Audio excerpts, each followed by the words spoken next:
Praveen story में आपका स्वागत है। आज की कहानी है इंसान की नीयत। एक मेहनती और ईमानदार नौजवान बहुत पैसे कमाना चाहता था, क्योंकि वह गरीब था और बदहाली में जी रहा था। उसका सपना था कि वह मेहनत करके खूब पैसे कमाए और एक दिन अपने पैसों से एक कार खरीदे।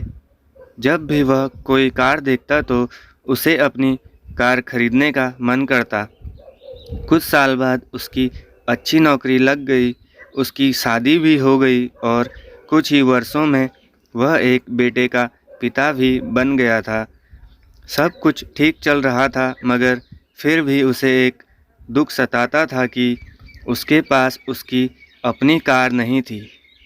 धीरे धीरे उसने पैसे जोड़कर एक कार खरीद ली। कार खरीदने का उसका सपना पूरा हो चुका था और इससे वह बहुत खुश था। वह कार की बहुत अच्छी तरह से देखभाल करता था और उससे शान से घूमता था। एक दिन रविवार को वह कार को रगड़ रगड़ कर धो रहा था, यहाँ तक कि गाड़ी के टायरों को भी चमका रहा था। उसका 5 वर्षीय बेटा भी उसके साथ था।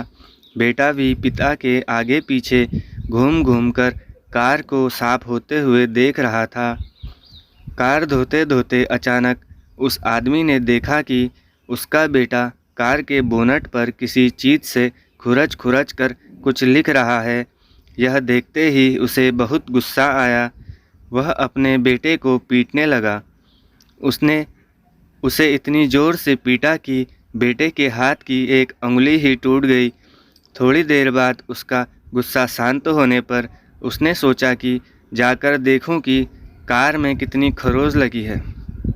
कार के पास जाकर देखने पर उसके होश उड़ गए। उसने खुद पर बहुत गुस्सा आ रहा था। वह फूट फूट कर रोने लगा।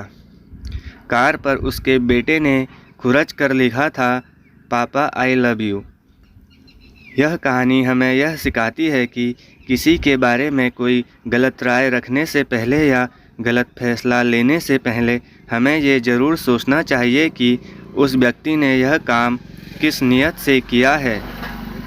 दोस्तों, आपको ये कहानी कैसी लगी कमेंट में लिखकर ज़रूर बताइए और अच्छी लगी तो वीडियो को लाइक कर दीजिए और हमारे चैनल को सब्सक्राइब भी कर लीजिए। धन्यवाद।